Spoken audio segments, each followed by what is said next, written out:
Hello, friends, and welcome to today's episode of Booked. I'm your host, Saffron Asteria, and I'm joined today by Richard Leise. How are you doing today? I'm great. How are you? I'm good, thank you. I always ask that, like we haven't been talking for 20 minutes beforehand. You got to do it for the camera. So, yeah, thank you so much for being here today. I appreciated you reaching out and asking to come on the show because I might not have discovered you otherwise, and I might not have discovered your book. So I'm really glad that this all happened because I got to read something that I really ended up really enjoying. So I'm looking forward to talking to you about Dry the Rain and your other works. But before I start rambling on like a maniac, could you introduce yourself and just tell us a little bit about you and your work? Yeah, sure. First, thanks for having me on. Yeah, I'm a fan of the show, so I really appreciate that you were able to find time to have me on. Aside from writing, I have taught for basically the last 24 years as Mhm. a high school teacher, and then as a professor in Virginia, Old Awesome. Dominion University, Mhm. where I picked up my MFA and learned to write better and worked with great authors. Mhm. Have a great family, twins that have also taken a shine to reading, writing, and Oh, media and podcasts. that's awesome. Music and everything all in between. So, Mhm. yeah, just having a blast right now. And thanks for having me on. Of course. It sounds like you're having a good life. And that's Yeah. so good to hear. I love to see it. Yeah. Um, so we thankfully, hopefully the chat is working. So we've already had Grant join us today. Hello, Grant. It's late where you are, but I suppose it's a Friday, so you're probably all right. The Friday ones tend to be okay for the Europeans because they're like, I don't have to get up early the next day. So I would love to start talking about Dry the Rain first. So I said to you before we started the show that I got about halfway through it. And if I'm being totally honest, I found it really hard to read for the first part because I didn't understand the prose choice that you made until I watched your episode with Josh the other day. And after I'd watched that and heard you talking about the way that you wrote this book and why you made the choices that you made, all of a sudden it became a totally different thing to me. It was much more easy to understand. I totally got the point you were making, and I think it's just because it was artistically such a I wouldn't even say it was a risky choice. It was quite a bold choice to go with the style of prose that you've gone with. That it actually was fantastic. Like I really, really enjoyed it, and it was something that when I read the blurb, I was like, "Oh, this is absolutely up my street," because I love things that hold a mirror up to the things that we enjoy and make us question whether or not, like morally, we should be enjoying them. And yeah, I'd love to hear you tell us a bit about why you made the decisions that you made in terms of the sort of narration for this book. Yeah. Well, thanks. Yeah. And thanks for gutting it out. It was, yeah, definitely. Well, it was the only decision to make in terms of telling the story Mm, the way that I felt, which some of the more favorable reviewers picked up on, and mhm, that's the authenticity of the story. mm, To have it written in the first person from the point of view of a child who'd been abducted and then later released and wanted to tell her story and correct it. mhm, Couple things at play. One, she wouldn't have had formal education in schooling, so her writing style would not be, up to snuff with mhm, those her age. mhm, And secondly, it was really more or less a reflection from an artistic standpoint of the fractured nature of our memories, how they are captured, retold, mhm. and to sort of triple down on that, she was also reflecting in real time to episodes of her ordeal that were being aired Mhm. that she had particular problems with. Mm. So the narration might be, it's definitely linear. You can find a linear way through if you look, Mhm. but the actual important parts of the novel are when the named character Mallory is actually contesting what is being shown on the television. Mhm. I It was such an interesting point of view to me because I've read a ton of books about true crime, whether it's like made up true crime and you're kind of learning about the thing, so it's like fictional true crime. And I it definitely made me feel a bit bad when I was reading it because I love true crime stuff, and I thought, oh, I'm horrible after reading it. But the point is that this is the victim's way, or the survivor's way, of being able to correct what the public perception was of her experience based on this show that was presented to the world and really, really popular, and all of the things that the producers maybe did or didn't get right. And it was interesting to see her picking apart those things and saying, like, well, yeah, okay, they did get this thing right, or I deliberately led them astray because that's funny. Yeah. Quite liked there was like a childlike nature in it, but it definitely was incredibly heavy. It was incredibly heavy subject to read, especially with it being through the eyes of an innocent person who'd gone through horrendous trauma as a child. It's not a nice subject at all. Yeah. I feel like you handled it really well. I've also read a ton of books where a lot of them are like extreme horror, where it's like the point of view of a kid, and people like overcompensate writing as a kid, or writing for, as you said, writing the point of view of somebody who maybe is mentally still very, very young, and they kind of make them like baby them a little bit, and it comes across like unauthentic. But this was, I don't know, I really liked it in the end. I really, really did. I thought it was awesome. We've had a couple more people join us. I'd just like to say hi. Hello, Kyle. Nice to see you again. And hello, E.L. Montague. Thank you for joining us. So during your show with Josh, you said that you were inspired by music when it came to the composition of this book. Could you tell us a little bit more about that? Yeah. So one of my favorite hobbies outside of reading and writing is music. Mm-hmm. And I don't know how familiar the UK audience is with the Dead and the band Fish. But Fish is a favorite band of mine. And one of the things that I most admire about them is the collaborative nature of their work, and how they'll have a set song, like say a set book. Reba is a great example, and they'll move through what people expect, from a song, traditional rhyme, meter, lyrics. But then from there, there's just a complete launching and jumping off point after the band sits and sort of vamps on an idea or a chord for a little while. And then eventually one of the musicians will guide the improvisation in a certain direction. And it winds up being incredibly beautiful, melodic. Sometimes it can turn dark, sinister. My favorite is when there's tension and then there's release, and then tension and release again. So what I really wanted to do is try to capture my love of that particular band and their music, and turn that into a prose style. So what was it about their ability to create sound that resonated with you enough for you to go, this is the style of narration I want to give? Because that's very, very niche to put those two things together. Yeah, so without a doubt, the unpredictable nature of where all of their music goes. So when I would write, obviously, like any novel, this has been through 10, 20 drafts, all of which are different, and the music I would always be playing in the background, sometimes writing to those particular changes, which invited different syntax and different flow and different rhyme and different meter. And if things got dark, I would sometimes follow the dark nature. If things lightened, I would follow it. That would be my writing sort of like in the morning. And then in the evening, I would go back and then really like sort of craft it into something that was a little bit more accessible. So it was also just really fun. Oh, I bet. And I can tell you definitely enjoyed telling the story. Yeah. There was something that was in the back of my mind as I was reading this.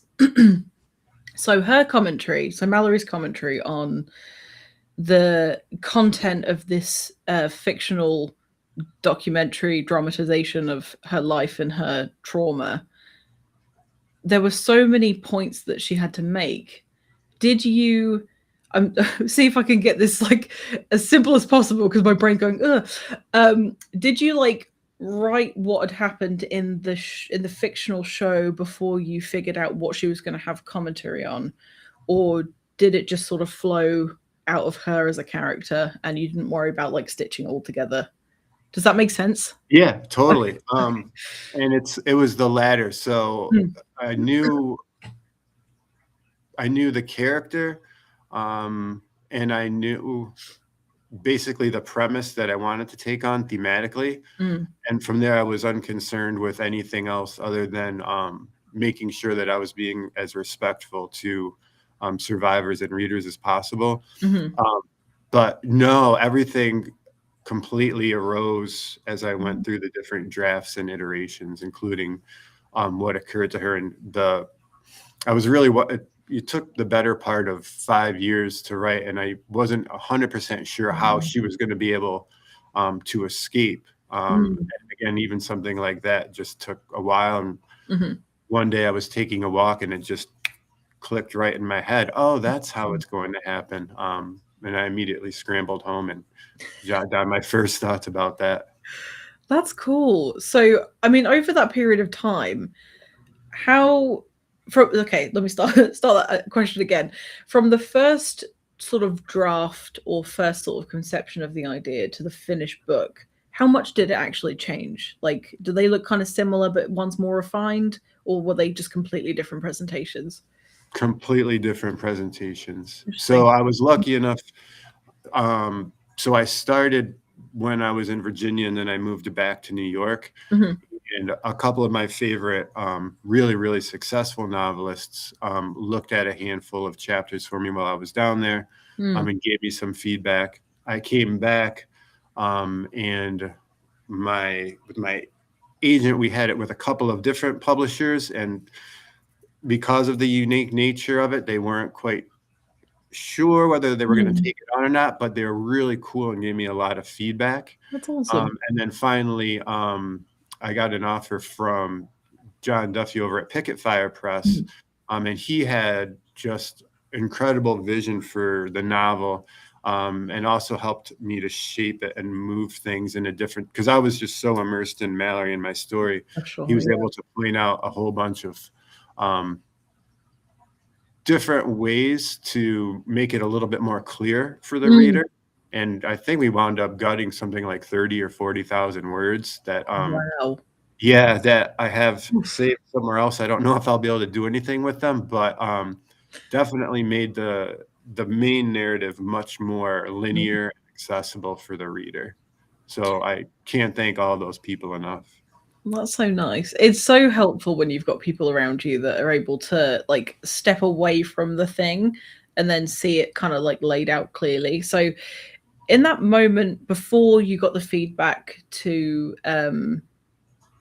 get that clarity, were you so tied up in the character that everything was kind of like blurry, or did you really just want to get as much of this information out as possible?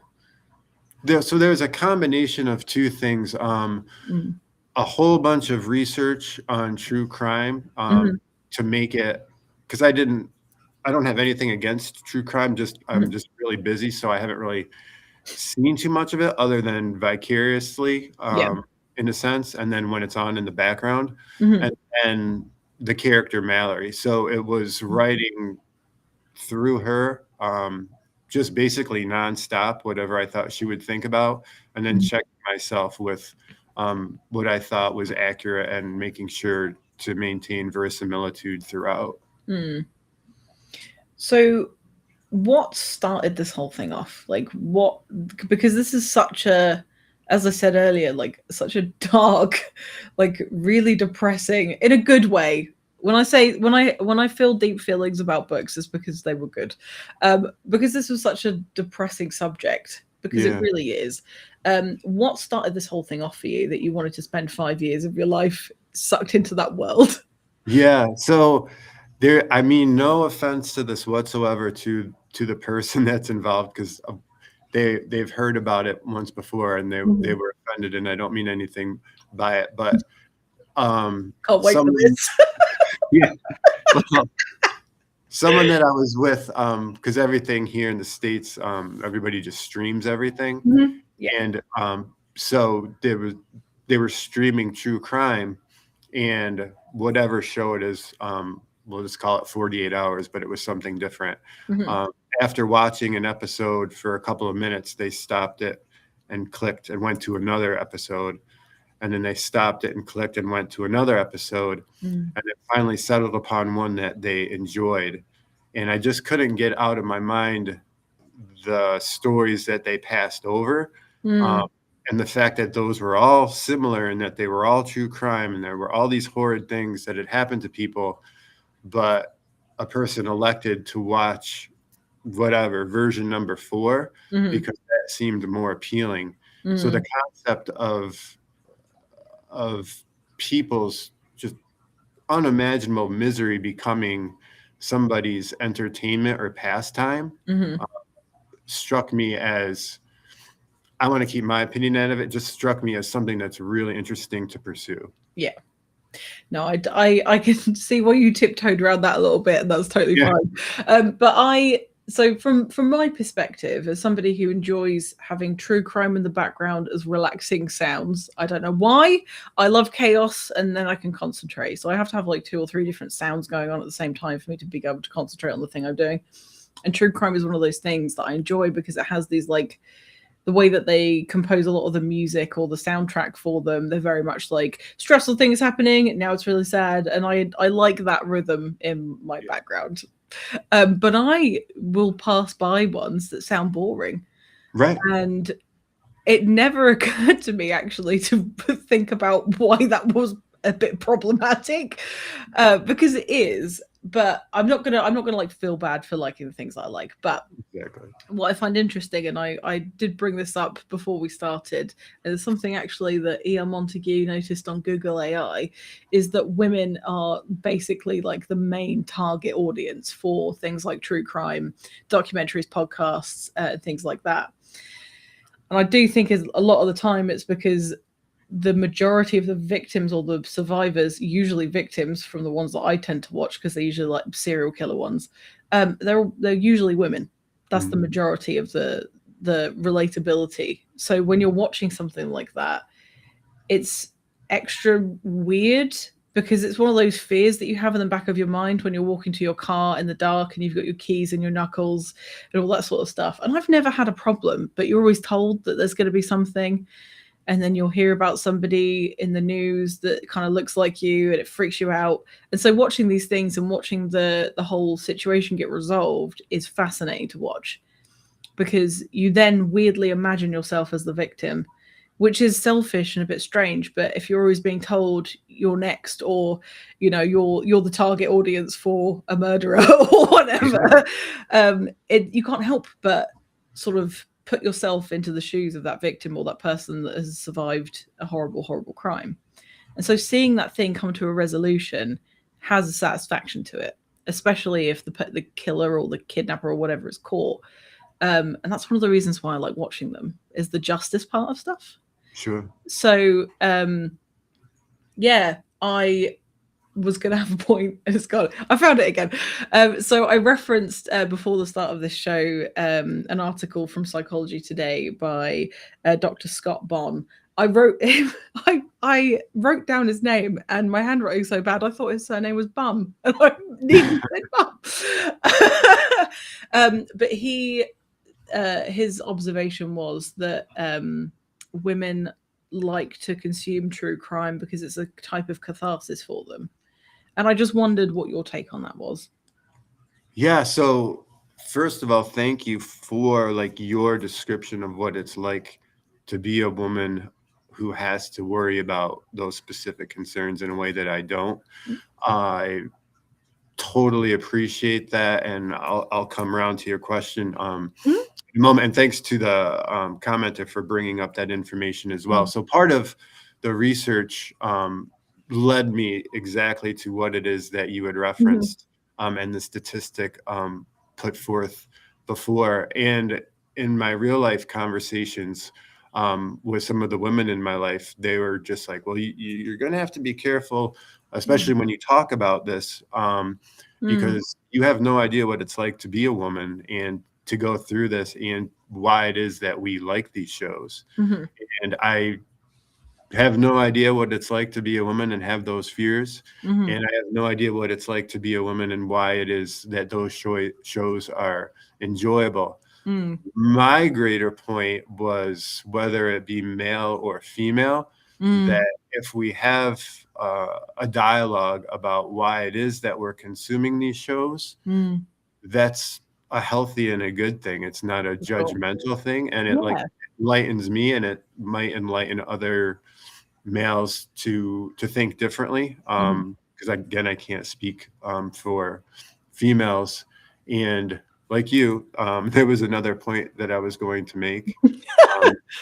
This show It's does that to people. I'm sorry. It's okay. We'll see if it comes back to me.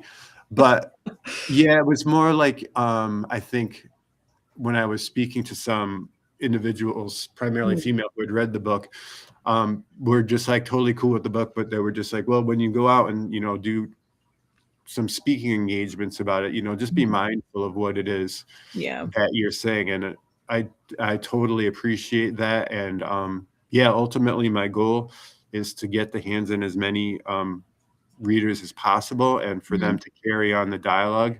Oh, the main point I was going to make is, go ahead.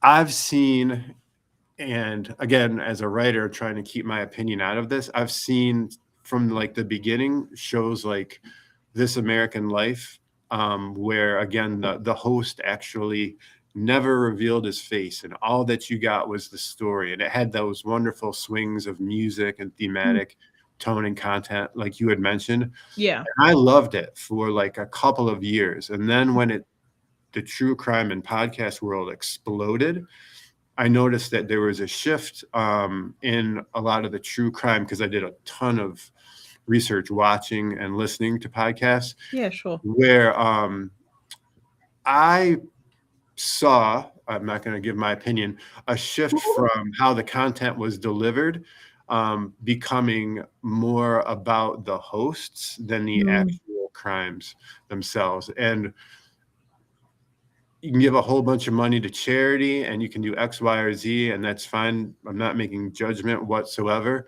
But when the shows became more about the hosts and their audiences as opposed to the horrific content, I found that to be a huge, interesting swing and an impetus to keep writing and see the project further and hopefully a little bit deeper. Yeah. I totally understand why you are being cautious about giving your opinion. I'm happy to give mine, and I think the backlash. I think I can't remember which. I think I was listening to an episode of a show called Armchair Expert because I really liked the guest that was on, and I now, for the life of me, cannot remember who the guest was.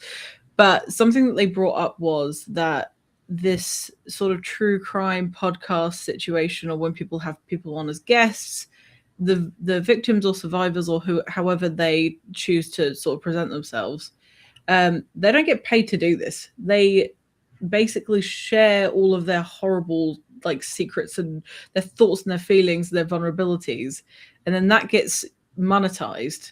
Yeah, because that's just how the world is now, and they don't get anything except all of their dirty laundry gets aired. And I don't like that. I think it's really gross. I think it's really horrible. But I do appreciate the way that you did present this character, because it didn't make me feel like you were trying to like create this like vulnerable woman who was like helpless or whatever. It was a kid, and now she's not a kid anymore, and she's trying to tell everybody what had actually happened in any way that she possibly can. And I liked your choice of it being basically just like one really long run-on chapter, because that's how I think if you were trying to get out all of the trauma, you probably wouldn't stop for a break. You probably would just keep going and going and going until you've got it all out again. And that really helped with the storytelling in this. And I also think, like, if you actually read the book, humans out there, you'll know that Richard is like a nice dude, and you don't have to worry about what he says about stuff. And I can totally get why you would want to be cautious. And I think it probably is smart, especially in today's culture of like taking a small thing that you said and taking it out of context and then it being a huge problem for you because you're just trying to promote your book. Yeah. But I think it's healthy to have conversations like this. And we can't all be like, oh, you can't talk about that. You can't talk about that. Because if nobody talks about anything, nobody's going to learn anything. We're not going to be able to have open conversations and open dialogue and put ourselves in other people's shoes. And then you take away the ability to have empathy if you refuse to have conversations with people. So I appreciate the fact that you did a lot of research and that you're being really conscious about what you're saying. But rest assured, I'm not worried about you. You're going to be okay. Yeah, no, I appreciate it. And there's the added element of being a high school teacher as well has a huge influence on what I say because, again, I don't want like a 20-second or 30-second snippet to represent. Like you said, a lot of people, yeah, I would consider myself an empath, and the person who wrote "Dry the Rain" is just a narrator. Yeah, for sure. Yeah, I overall really liked it. Would recommend if anybody wants to read something like that. It kind of, I'm flitting a little bit, I'm sorry. I expected something completely different than what I got, and I'm really pleased with what I got from it. So the last book that I read that was similar but completely different was a book called Penance by Eliza Clark.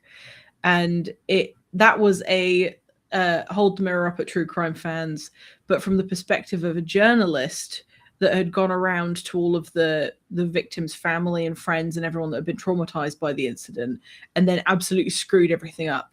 And then they were like ostracized from journalism, and so that was a really fascinating take. And I was expecting something kind of similar, but it was really fascinating take on it. So as I said before we did a lot of talking before the show started. Yeah, it was fun. But as I said before, I went and read the first sample chapter of Being Dead, and it is a totally different voice. You have a talent for being able to go, nope, this distinctive thing needs to happen within this book to tell this story the way it needs to be told. Because there are some authors who don't yet possess the ability to have a unique voice, excuse me, for a separate story. And that is important as a reader, for me to be able to go, this is a different thing happening, rather than like trademark the voice is exactly the same but the story is different. Yeah, I feel completely the same way as a reader, for sure. That has influenced me as a writer. So with the next book, you're cutting out a little bit. Okay. You're now back. Am I back? Okay. Right. Sorry for the next. So thanks for looking at big. Yeah, and then the next one has a completely different voice, and after inhabiting all the darkness of Dry the Rain, it's a much. It's holding the mirror up again, but in a different, much more fun, flitting, almost picaresque way. Cool. Awesome. So can you tell us a bit more about this book that's coming out in 2027? Yeah, so only what you're allowed to tell us, obviously. Yeah, I'm trying to think real quick. It's got a working title, and it again deals with well, I guess I probably shouldn't say too much yet, but that's okay. Yeah, because there's still a little bit, but it will be out at some point early in 2027, and it's a completely different voice, and it's cool. Third person, limited omniscient. I can say that. Okay. Did you already say what genre it is, or what vibe? It would be again. I think it would fall definitely not thriller, so like literary mainstream. Cool. Nice. And like definitely Kafka, Camus sort of. What does that mean? Yeah, just like he sort of an existentialist take on what it's like to be. Okay. We were talking in the beginning of the show. What do you do after you graduate high school or college? I guess I could frame it that way. Like what somebody is trying to do after they graduate high school or college. Cool. That sounds like a Yeah, lot of fun. it is. So where can people get updates? Like, how will we know that it's ready to come out and when the actual date is going to be? So as soon as I find out, I'll start posting to X, and Okay, cool. then over at picketfire.com Mhm, with my current publisher. mhm. And then when my new publisher gives the green light, I'll start posting that out as well. Cool. Awesome. So I briefly mentioned Being Dead. And I'm absolutely going to pick it up because it caught me from the first chapter. And I was like, okay, I've got a few books that I need to read for the show, but this one has gone immediately on my TBR because it looked and sounded amazing. Could you give us a little bit of an overview about this book? Yeah, thank you for asking. It basically, so interestingly, it was never a quote unquote true crime, but it was based on an event that occurred when I was much younger and never forgot. Mm, Foster family had taken in a child, mm, and as a means to punish her for not wanting to go to school, they sent her outside and actually poured a bucket of water over her head, and it was freezing cold out, and mm. she died. Oh my And God. yeah, and it was in my neighborhood, Mhm. about 4 blocks from my house. And Wow. I always wanted to write about it in some way. Mhm, But this was before like I got interested in true crime. mhm, So I basically dreamed up her character. mhm, I've got twins, so very much on my mind. So the character that died mhm, has a twin, mhm, and the story revolves around the twin brother who survived, dealing with the trauma of his sister passing away. And the mhm. question when he sees her throughout the entire book, hence Being Dead, is whether she actually is a ghost, if she actually is alive. It becomes pretty clear. Mhm. So it's more like a vengeance tale about how to get back at the mother, this foster mother who carried out that horrific act. It Yeah, sounds so great. I'm excited. that's what I'm excited. I love stuff like that. I'm a big fan of a revenge story, honestly. yeah, it's a pure revenge Yeah. story. Especially when it's like really horrendous, which sounds terrible. I promise I'm really nice, but it's something that you don't really get to do in real life. Like there Exactly. are very few people who are like cognitively sound that will enact revenge. Yeah. You can live out that fantasy in fiction. That's why I love books. Nobody gets hurt. And Unless it's neat because the hero is only 9 years old. So to Mhm, have that sort of agency, mhm. take that sort to exact that sort of revenge, it's pretty twisted psychologically. Nice. Right up my street. I'm looking forward to it. Thanks. I missed a couple of comments because I was enthralled with what we were talking about. But you're welcome, Alexia. I think that's your name. I don't know if I know you or not. If I do, hello. If I don't, also hello. We're friends now. And Mark has joined the chat from the book lounge. Hello, Mark. How you doing? I'm fine. How are you, Rich? Are you good? I'm great. Good. Couldn't be better. Awesome. And Mark, how are you? More importantly, we also had a couple of comments from E.L. Montague from before, which I missed. I'm so sorry, dude. So all shows, whether fiction or non-fiction, are about capturing eyeballs. It's a for-profit engagement. If it's not entertaining, no one will listen. Attention means spectacle. I tend to agree with you, and I think, there are still going to be some forms of media that are there for comfort or there for just passive enjoyment. But more often than not, in a world where everything is so accessible to us, nothing really surprises me anymore. When I hear horrific things happening on the news, I go, again, okay, it's just happening. I've become numb to it. So I feel like it's kind of increasingly getting worse. And I have to personally, it's revealing too much about myself. I love extreme horror, and I'm having to read like more and more disgusting, awful books to get any Right. enjoyment out of them anymore because I'm numb to it. It's just Yeah. all kind of the same, which is awful. Yep. um, and additionally, all topics should be available to the public square. It's the things we hide that hurt us, and the only way to deal with those is to talk about them. I agree, but between rational people, because you can be passionate, but as long as you're able to hear the other person's point of view and at least try and understand it, even if you don't in the end, that's the only way that you're ever going to get anywhere with anything. And I don't know about you, but I see a lot of like shit slinging on the internet, on social media, which doesn't get anywhere. Yeah. And they're just two people. And if this was real life and they were just talking to each other, guarantee it wouldn't happen. Mhm. This has been this weird like twist, and I think that kind of ties into the true crime stuff when it's so detached from you and what you're living in your life in your house or your apartment or wherever you live.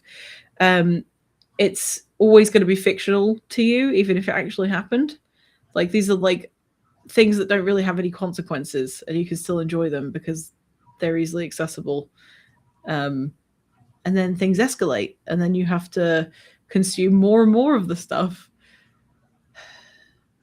I'm gonna Yeah, go. well, I agree with your original point, and thanks to everybody for chiming in.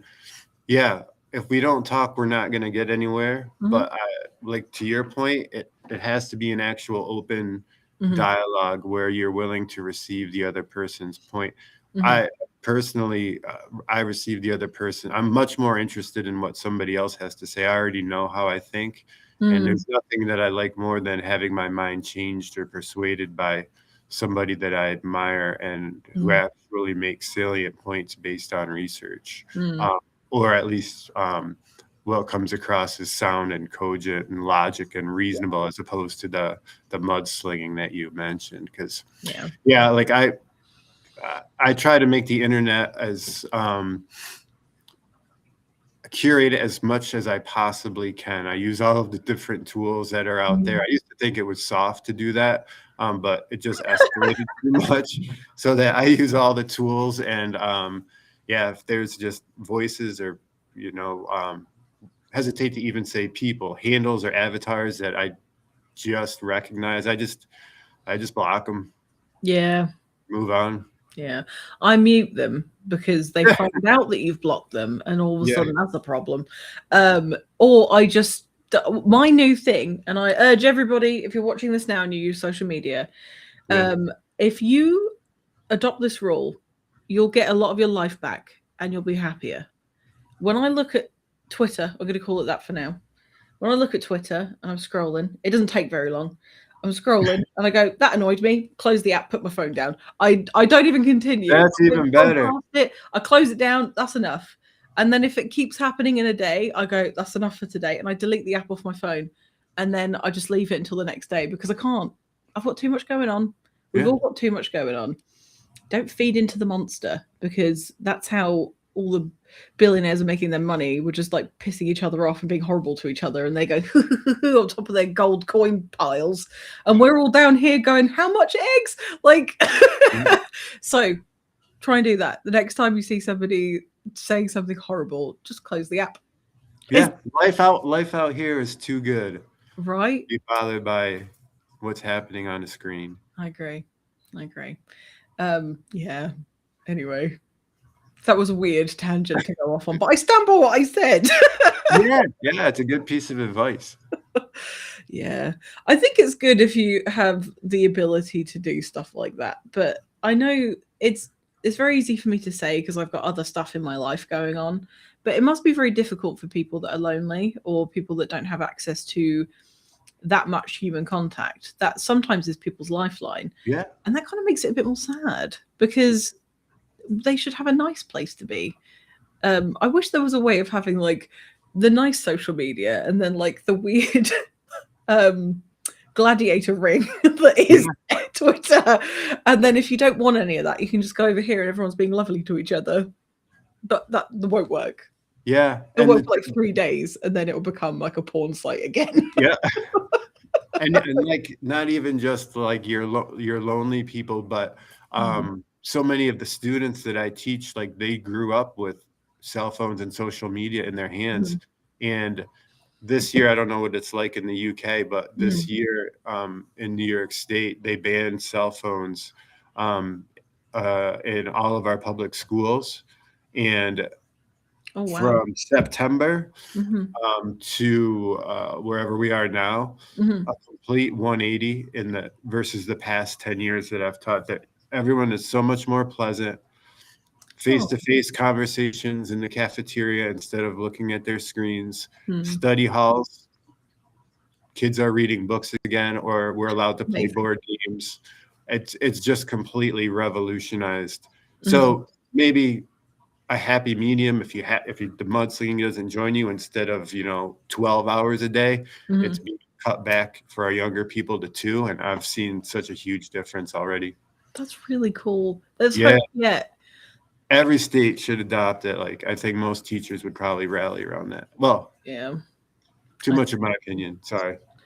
You can give opinions. It's okay. That wasn't Yeah. a bad one. It's not Yeah, like you were saying like all turkeys are horrible. Like you don't know. Those some turkeys are nice they are. and some of them are delicious. Like I apparently am hungry. I don't know why I said turkeys. I don't even eat turkey that often. I think it's because I saw some earlier. I don't know if that happens to you. Well, I'm a vegetarian, so no, but I get your point. Oh, that was a terrible choice for me then. Nah, I'm used to it.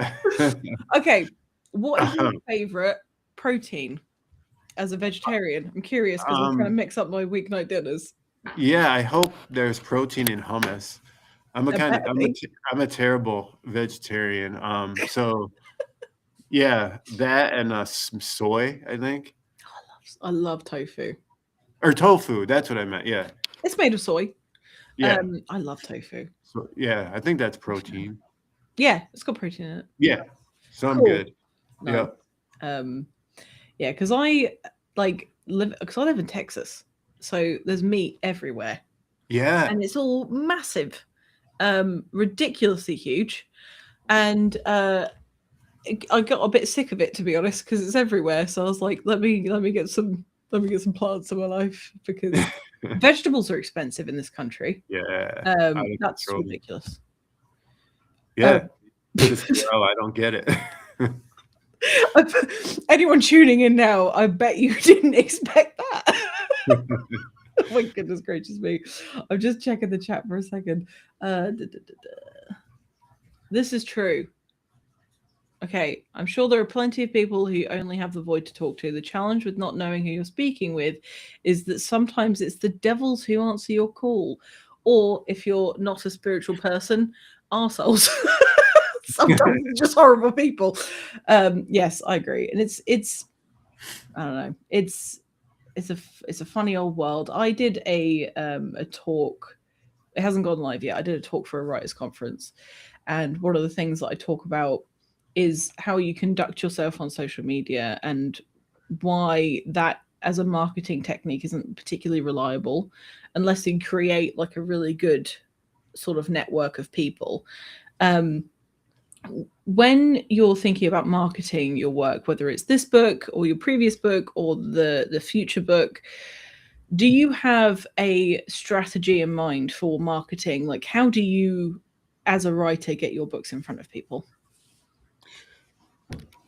Just a lot of legwork and self-promotion, Mhm. and watching like shows like yourself, reaching out and Mhm. seeing who will have me. And then there's on the publisher side an obligation to get me out and in front of as many people as possible. Mhm. And then on my side, there's yeah, just a lot of emails, reaching out, Mhm. trying to again, Twitter was phenomenal for so long Mhm. with regards to literature, and it's sort of it's dipped, but again, a lot of great results from there. I need to do a lot more, so I hope you Mhm. post when your talk is, Mhm. because I would love to learn more Mhm. um, as an emerging author that's not working with FSG or Penguin. Mhm. It's a lot of work. Yeah, it is. It's a huge amount of work, and it's been an interesting journey to watch all these writers that I'm talking to and seeing what their, for want of a better word, what their strategies are. Because Everybody is totally different, and this is something that I've learned in this 2 years or whatever that I've been basically like trying to study how people behave online, how they conduct themselves. And there are some people that just get lucky. Yeah. There are some people that get lucky. There are some people who are just very appealing as a person, whether they're really nice or they look good. Sometimes that works for people. I'm not saying that that's the only tactic that certain people have, but that sometimes works. And if you have that, use it. Like Yeah. whatever your thing is that attracts readers, you should absolutely use that thing, whatever the form that takes. And then you see people that will like post like their statistics, like how much they've sold or how much they haven't sold or whatever. And if it works for you, great. If it doesn't, then try something else. I see lots of writers. This is you didn't ask for this advice, but I'm going to give it to you anyway. I see lots of writers that do the same thing all the time and nothing changes, and they complain that nothing's changed. And there are so many different things you could be doing. Contact your local library, contact Yep. your local bookstores, do what you've done and reach out to people. And it's not always going to work, but you also have to look where your audience is, Yeah. because they're not always going to be where you are. Sometimes you got to creep in there and find them. But yeah, it's a funny old community, I think, the writing community, and I love it dearly. But you have to find your place in there, because it can be really scary, because some people are very opinionated. It's very easy to get lost. Yeah. I was going to comment a couple of my Mm. favorite that do the best, in my opinion, Mm. are extremely erudite and smart, Mm. and they're not afraid to post polarizing takes, um, Mm. and back them up, while at the same time just getting a ton of heat and fire. Um, Mm. I wish I had that sort of personality. Um, I think I could. I think I've got some of the insight and the knowledge, but in terms of just putting out polarizing opinions and then Mm. like, creating whatever trend for the day. Like there's a Mm. couple of guys I follow now that Bret Easton Ellis and all those people are gone. Mm. Um, that I mean just increases sales, increases visibility, Mhm. but it's just not who I am. So yeah, I contact my library, I contact my bookstores. The That's worst thing awesome. they do is say a polite no, but Mhm. basically everyone says yes. That's awesome. Yeah, That's something that I wish more people did, is try and have human connections again. yeah, Because, as I said at the beginning of the show, after my experience reading Dry the Rain was different from when I read it to when I saw an interview with you talking about the book to when I continued reading it. And that's kind of why I do this, is because getting to know you as a person and as a writer, and your motivations and your passions and your desires and blah blah blah, that helps me to enjoy people's work exponentially. Like it's a so much more enjoyable thing. And if we can do more of that as writers, I definitely think that is the way to go. Like, you can walk into any Barnes and Noble and pick up a book and read it and like it, but you don't know anything about the person who wrote it. And for some people, that's fine. For me, I'm nosy and I want yeah, to know about them. yeah. So I really appreciate you coming on the show and telling us about your work, and it's been a lot of fun. Um, before I ask you my final questions, if anybody does have any questions for Rich in the chat, please do put them there, because it's your last chance. Um, but I did pre-warn you about these questions. So the first one is, what does success look like to you as a writer? Success at this point has completely changed from when I first set out a long, long time ago. Hmm. And it is largely what you articulated before, and that's to work with a community of writers and contribute meaningful fiction. Hmm. Success is writing, completing, and selling every manuscript. I don't care how many copies, but if I invest, X number of years, my hope is that it'll get picked up and it will reach readers. Mhm. And it would be great, if one of these takes off, but if I can just keep putting books together every 2 or 3 years with, Mhm. I publish a lot of short stories as well. Mhm. That's the definition of success. It's doing what I love and then contributing in some way to what I truly love, and that's reading. Mhm. I might like writing more, but reading is right up there. Is it different each day? Like which you love more? Yeah, like when I'm reading, when I'm getting into like a Kevin Barry or one of my favorite novelists or short stories, and I'm just in awe of their command and how well they write. Um, Mm. it's fun going back and trying, but the thrill of what I had just read, yeah, definitely supersedes the grind of going back and reading for the umpteenth time the same paragraph. Awesome. Oh, look who's crept in at the last minute. Josh, you're late, mate. Should have been here an hour ago. But hello, I'm glad you're here.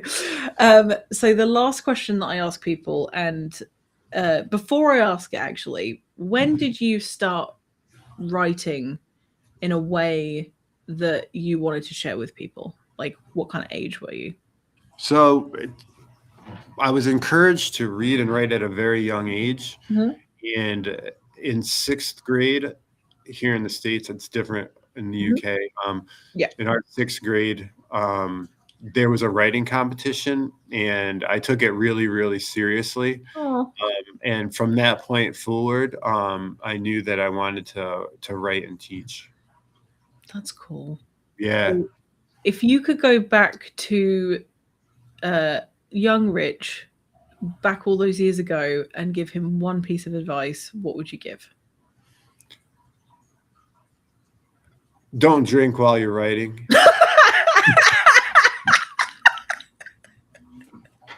That is excellent advice. Yeah. I mean, it's fun, but Yeah. when you look at what you put forth the next day and have to start all over again, yeah, I did yeah. not expect that. No, That's I didn't hilarious. expect to say it either, but it just it just popped into my mind as something that I was trying. When you said at the beginning of the show, I was like, man, there's probably some real good advice, but yeah, I wasted a lot of time. um, My husband is watching this show and he's in another room behind two closed doors, and I heard him laugh at just the right point. I surprised My myself. heart goes out to your editor. Yeah, exactly. Oh my goodness. Well, this has been such a pleasure, and thank Yeah. you again for coming on the show. This has been so much fun. The QR code is right there if you're watching this on a screen and you have your phone handy. But if not, the link to all of your work should be in the description below. If it isn't right this second, it will be right immediately after the show ends. If you're watching this as on a recording, thank you for sticking with us for the show. If you've joined us, whatever stage you've joined us at, I didn't mean to be mean, Josh. I love you really. Whatever stage you joined us, thank you for giving us your time. I hate doing this bit because it makes me feel really cringy. But if you do like the show, please subscribe to it, because the reason why I'm doing this is I want people to learn about these books. I want people to meet these authors. And if I had to do this for me, I wouldn't do it. So please help us. You just have to click a button. If you could like the video, that's even better. And if you're watching this on a recording, please leave a comment.